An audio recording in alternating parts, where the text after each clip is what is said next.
Hi, Kim. I'm Cliff. Nice to meet you. We're already live. Yeah, we're live on stage here in Berlin, and we're live online. So let me get Christina Ramp on stage as well. Christina, schön, dass du da bist. Thanks. Let's have a seat here, maybe there. Thank you. And Kim, I can see you there. I don't know where you see me, but we're gonna manage that. Okay? I see you. Oh, perfect. So how's life in Brussels right now? Good. Everyone's back, so it's very busy in the building. It's nice to be back. Is it sunny as in Berlin? Sorry, is it sunny as it is in Berlin right now? No? No, I've been getting soaked already 3 times is that this true? week. That's a shame. That's a shame. Oh, Yeah. well, but we're not talking about the weather, I guess, today. You don't become an MEP for the weather in Brussels. Exactly. But you got that we only have 20 minutes, right? So not that much weather talk now. But what we want to talk about is, firstly, briefly about the elections that just passed. Secondly, about the EU AI Act, which was just, released. I don't know what the correct term is. You know it better than me. And thirdly, about the talent situation in Europe. Right? Perfect. You've been part of I think that's the camera. I think you were part of the European Parliament since 2019, and the election has just passed. So how do you look at the election, at the results from your perspective? Yeah, so I think it is quite interesting to see what is going to happen now, because especially when we're talking about progressive ideas, making sure we have a better situation for workers. There, we really need the democratic progressive groups to closely work together, and that has been one of the reasons why we've been so successful in the past 5 years. Not only as Greens, but as EU as a whole in coming up with very good regulation, was the fact that we were collaborating very well with the democratic groups. And we know that the amount of democratic MEPs and progressive pro-European MEPs has gotten smaller. So it's going to be interesting to see how much we can manage to do. And also how much these far-right groups and also other right-wing groups will actually try to achieve in this mandate. Thanks, Kim. I didn't even say who the two of you are, which is not very polite. Kim van Sparentak is a member of the European Parliament for the Green faction, right? And Christina Ramp is a member of the executive board of the BDA. How do you say that in English, actually?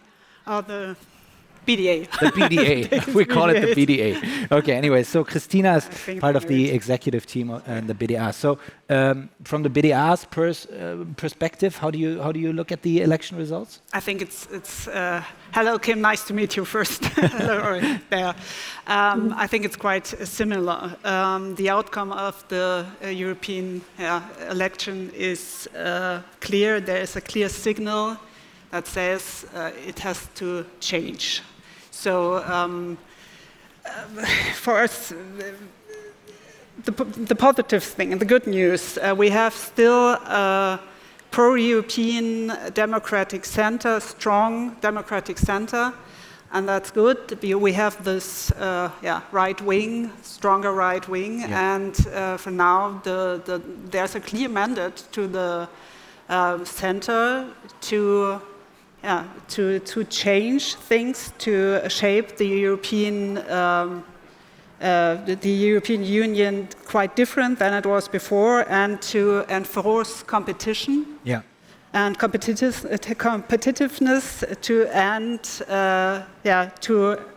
enforce the stability in the European Union against the wings on the left and the right. And I think one very important thing for us is to have less bureaucracy, less regulation, and a better single market that are our signal, what we. Yeah, I guess it's a challenging time for Europe and for the EU in specific. Kim, I think you were part of the group, and I think it's not a small group of people, which has worked on the EU AI Act. Is that correct? Yes, Yes. you were. I need to ask the audience, whom of you guys knows exactly what the EU AI Act is or what it comprises? I see one hand, two hands lifted up. I'm not asking anybody like on the details. So, okay, I see about maybe 10 hands, and there is more people here, so we have something to explain. Kim, I think you and the other colleagues, you developed 450 pages, is that correct, for the Act? Oh, is that the amount now? I don't know. It's a lot that I know. It is a lot, and I think it's like 10 or 12 times as much as a usual Act would have? That's what I learned? It is. It has been an immense amount of work, and but yeah, it's the first time we're regulating something that's already so big. So it makes sense, but it was a lot of work. It's a thick piece of legislation. Okay, so we don't know what it is, right? We don't know what it is, and we have this tool here. We call it ChatGPT. You all know it. I'm a user of the advanced version. Okay, the 4.0. That's the latest release. Okay, and I'm now gonna ask ChatGPT what it is, actually, this EU AI Act, yeah? And I'll make it easy on you because I'll have it translated for my sons, okay? Let's see whether that works. That's an experiment. Okay, please explain to my sons who are 9 and 11... now he's entering... 1 second, yeah. I'll have it, 1 second. Now, we call it Vorführeffekt in German. Please explain to my sons who are 9 and 11 what the EU AI Act is. Thank you. Sure. The EU AI Act is a set of rules made by the European Union to ensure that artificial intelligence, AI, is safe and fair for everyone. Imagine it like rules for playing a game. Just like in games, these rules help make sure that everyone uses AI in a way that doesn't hurt people or cheat. For example, these rules say that AI should not be used to spy on people without their permission. They also make sure that AI systems are tested to be safe before they're used. This helps protect people and make sure AI is used responsibly. So the EU AI Act is like a big rule book to keep AI safe and fair. Well, Kim, what do you say to that? Is that for a 9 and 11-year-old guy, is that a good explanation? Can I take that home, or is there more to it? I think it is. You can make it even more simple. Like, we have agreed with each other how we can use artificial intelligence in a way that is safe and good for everyone. Okay, but I mean, it's more to that. Be No, I mean, if you really want to explain it to a 9-year-old. Yeah, but I mean, you have of course, there's a lot to it. We've set standards for how businesses should test their systems if they are high risk. We have made sure that certain things are not allowed, and we have actually made sure that we have design standards. So that is really, to make sure that that businesses all in the same way test their products, and we know we can trust AI. Yeah, and you have these risk levels, right? That you defined. So Yes. Can you just give us a brief idea of what that exactly means? Yes, so certain things we have considered too high a risk to even want it on the European market. So that's, for example, biometric mass surveillance. Then we have things that are considered high risk. This is when you use artificial intelligence, for example, in a nuclear power plant, or if you use artificial intelligence on people which can have a detrimental effect on their lives. For example, when you do job interviews or when you use it in a legal system. And then we have regular AI. Regular AI is just make sure that you tell us that it exists. And then you, of course, have generative AI, so it's just the AI you just used. For that, we have rules to make sure that they are really well tested, that we have external experts also looking at whether the system is safe, and to make sure that we can really scrutinize the way that these systems are behaving. Thanks for the explanation. Christina, please give us a brief view of the BDA on the EU AI Act. And I hear that at the same time, I think Brando Benifei, who's an MEP of the Social Democratic faction, I think he's going to join in. That's what I understood from the sign. But Tina, please go ahead with your view. Yes. First, we are really pleased that the AI Act is a harmonized approach and not, we don't have 27 national regulations. So the fragmentation of the single market, we don't have this fragmentation because of the harmonized approach, but a lot is still unclear, and that's what makes me a bit afraid. There are many details outstanding at the moment. We have follow-up measures that are still coming, and what we need are clear guidelines for the implementation of the AI Act, and especially for the mentioned high-risk classification, so the implementation of the high-risk classification. And we are afraid that this, the situation at the moment will lead to make, for especially SMEs, intimidated by the AI Act because they don't have the information. And we need clear, legally sound information and guidelines, national guidelines and from the EU to find a good way of implementation. Otherwise, I think it will lead to unsure SMEs or companies and to many SMEs, who don't want to make innovations because in this field of technology because they don't know how to implement. Yeah, it's a bit like with this discussion, a lot of things are unclear and I was afraid of the outcome. Same with me on this stage. Brando, can you hear me? Yes, I can hear you. Yes, he hears us. Perfect. I didn't even expect to see you anymore. Why? Well, I was taught you wouldn't come.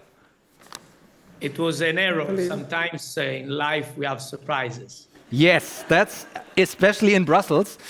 What I must say, I was in Brussels, that's long ago, 15 years ago, I made this stagiaire thing. And I must say, with you two guys, back in the day, the EU parliamentarians looked differently. That's what I can say. What do you mean? Well, we have this saying in Germany. Yes, we're handsome. Hast du einen Opa, schicke nach Europa? But that's something different. Okay, anyways, now we're coming back. Brando, did you also work on the EU AI Act? You did, right? Yeah, I think you are not so prepared on who I am because I was the negotiator. I was prepared. With another person. Anyways, I was the co-rapporteur of the AI. That's what I'm saying. I tell now, you, I've been the one holding the pen with another colleague. There we go. Now, tell me, as the first rapporteur with 450 pages, how was it for you developing this act? Do you, or even more than that, would you say that you really know what you created there in those 450 pages? Well, it was a work of more than 2.5 years that took many hours of discussion, not just of a few MEPs, but obviously of a large number of technical teams and of various stakeholders that were involved, from the organizations of civil society to the unions to the business associations, the big businesses and the small businesses, and different stakeholders that we had to discuss with. But then we found an agreement based clearly on a text that was on the basic form written by the European Commission that proposed the first draft. And then we work on that. And I think that especially with a colleague that is connected here, Van Sparentak, we did a good job in improving some parts of the text compared to the original draft. I think of, for example, strengthening some prohibitions of some use cases that we deem especially dangerous, strengthening the safeguards for the new businesses, for the small startups to enter the market with more support, and also strengthen the overall protection of fundamental rights, and introducing some safeguards for environment that were completely absent in the original text, for example. So I'm quite satisfied by the work that we have done. For sure, it's one of the most progressive laws that came out of these 5 years. That's what I heard. Because we also work together very strongly as Parliament team in negotiating with the governments. Okay, Brando, if I'm informed correctly, and you see I did some preparation there, when you started, generative AI was not foreseen, is that correct? So you had to... Yeah, it was only very marginally mentioned because it was not important. It was not something that was consumer kind of product like it is today. So it was not considered. While thanks also to our work, because in fact we had to add all that part. The generative AI is now covered in many of the most important aspects. I can mention 2 issues that are very specific to the generative AI, that are the recognizability of AI-generated content, so the watermarking and transparency to avoid the disinformation and the criminal use of deepfakes, just to make it very clear, so to not abuse of the use of synthetic material, and then the copyright protection for creatives, for journalists, for painters, or whatever. That is a big issue. As you know, there is a big ongoing trial going on in US between New York Times and one big developer, and that's a kind of example of what we want to avoid in Europe, because we want to strengthen the role of the creators and create a more level playing field for them. Okay, yeah, thanks for that. I think we could probably talk about the EU AI Act for hours and hours, or for 450 pages, but we're talking here a lot about the world of work and the world of talent, yeah, and how to retain talent, how to move talent through Europe. So we're all in a shortage, I guess, and to talk about like how can we move on. Christina, you represent the employers in Germany. How do you look at the situation of talent in Europe right now, the shortages and what to do about it?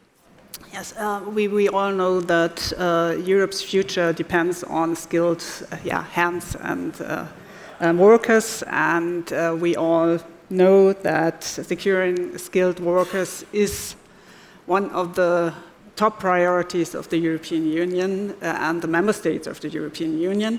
The question is, what can the European Union do?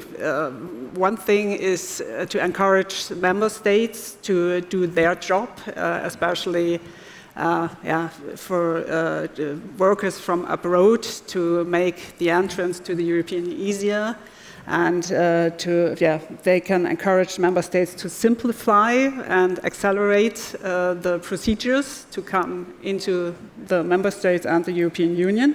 But there are some solutions, unique European solutions that the European Union can start. 3 examples. One, I think in Germany, very important topic at the moment is the recognition of foreign qualifications. And the process at the moment is really burdensome. It needs a lot of time, and it's really complex. Is that a German problem, or is it? I think it's a problem in many member states, but it's a special German problem because yes. But the European Union can change some things here and encourage the member states to go faster, simplify the process. That would be great in Germany.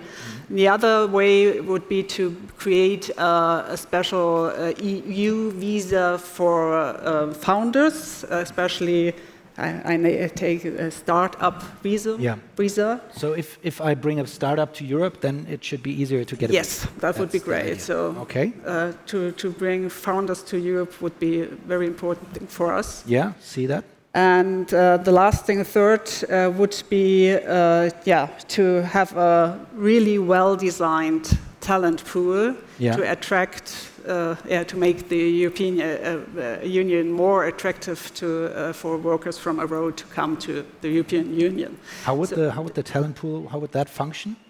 To have a pool in Europe, it's virtual pool where people from abroad can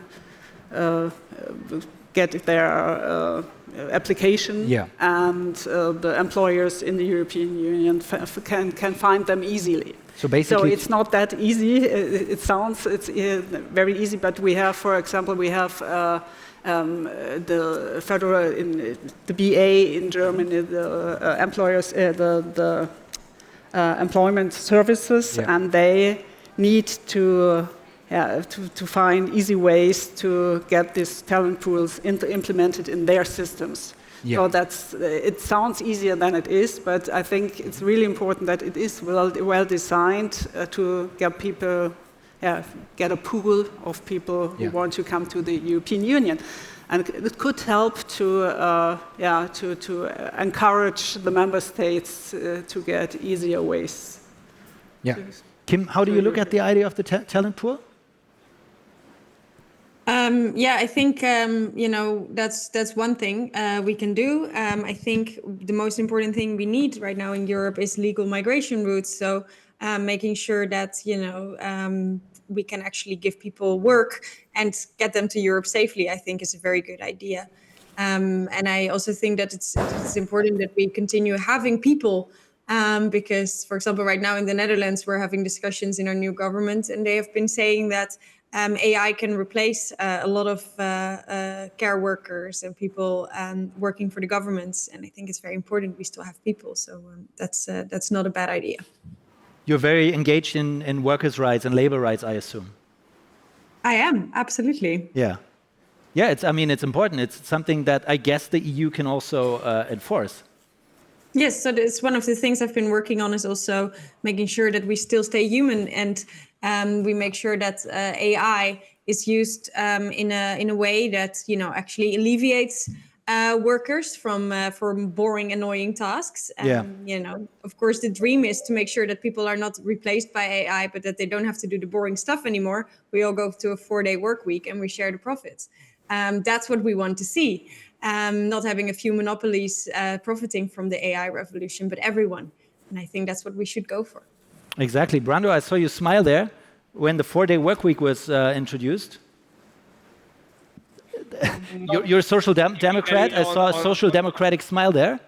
Not specifically on that, maybe, but in general on the issue of having a fair share of the added value that is created by AI applications and the AI introduction in our workplaces and in our society in general, a fair share of this added value that can be redistributed in a society where the salaries are often too low compared to the cost of living today and the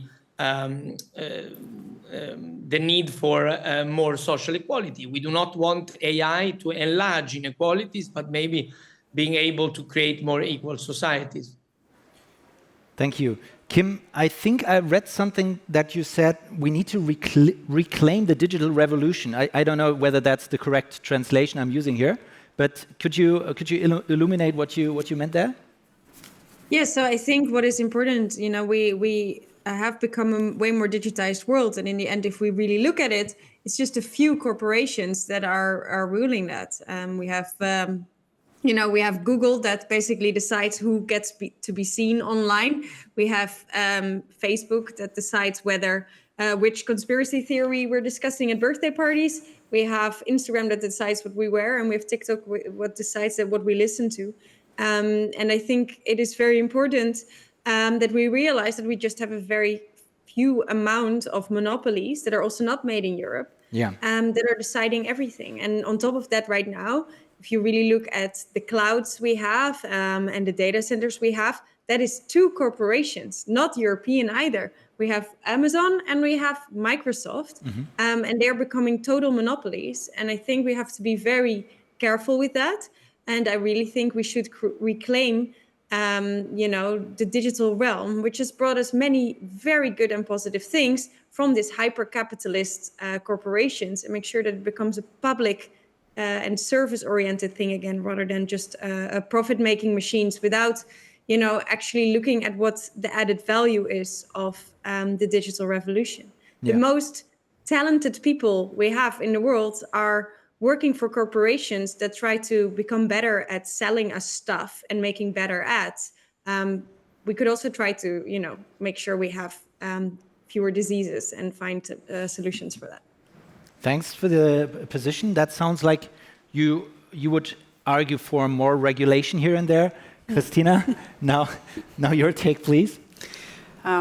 Just another question to you. Give me a reason why new EU legislation would strengthen Europe, especially in this field. I think what we need is more freedom for companies to do their jobs, to take responsible approaches, to take ethical approaches, field of AI, but in the field of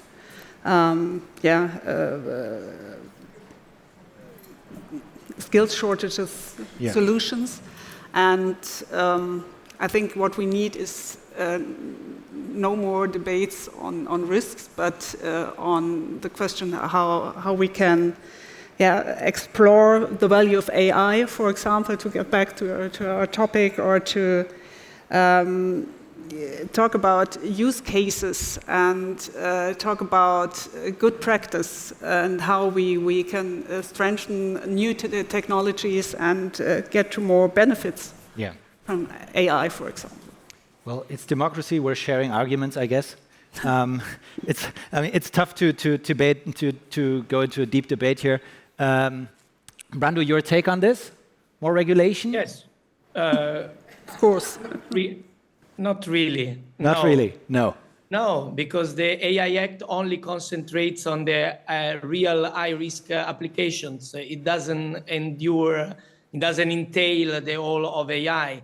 And in fact, the objective of this regulation is to create more trust of consumers and citizens on the use of AI. If you look at the polls, today most people think that AI is only used to enrich a few people and to make us less secure. This is the opinion of our citizens.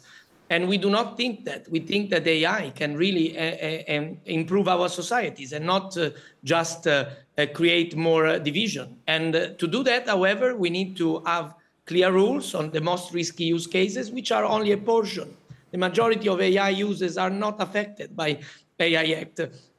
Those that are not enduring risks for fundamental rights, for health and safety. And instead, we want to give a clear message to our citizens. For those use cases where there are risks, you are going to be protected, and not with a burdensome procedure, because we have given the businesses the responsibility, because they will do a self-assessment that will be under control by the authorities, but they will be under their responsibility to do their part in making sure that they don't abuse of data, that they have enough cybersecurity, that they do their part on keeping human control. So this is not for the European businesses. There are European businesses that will never have to follow the AI Act, simply because they might not ever enter the European market. They will sell in other markets.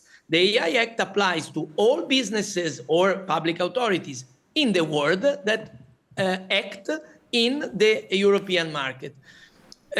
Our hope is that the fact that we have a common market with more common rules also on AI will also stimulate our union to do more in terms of investments, in terms of common research, in terms of having more share of a common capital markets, because otherwise how can we compete with China and US that are working together? We are too divided.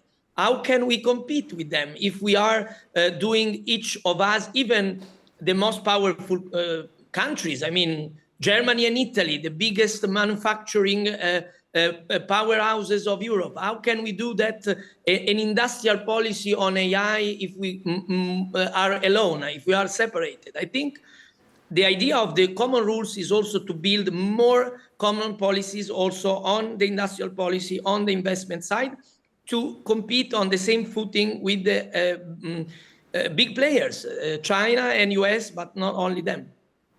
Thanks for the strong statement, Brando. That was engaging. Thank you. I would think it's very cool that you guys came in, no matter at what time, because it gave us an idea of like how legislation works, how long these roads are that you're taking, and I think we're all grateful, and I mean this, Brando, also because the two of us didn't start on the right foot, so I'll have to set this straight. I think we're all very grateful that you do the job, that you stand up for our democracy, and I have a few people in the room, and I think we're going to cheer for you right now. Thanks, guys.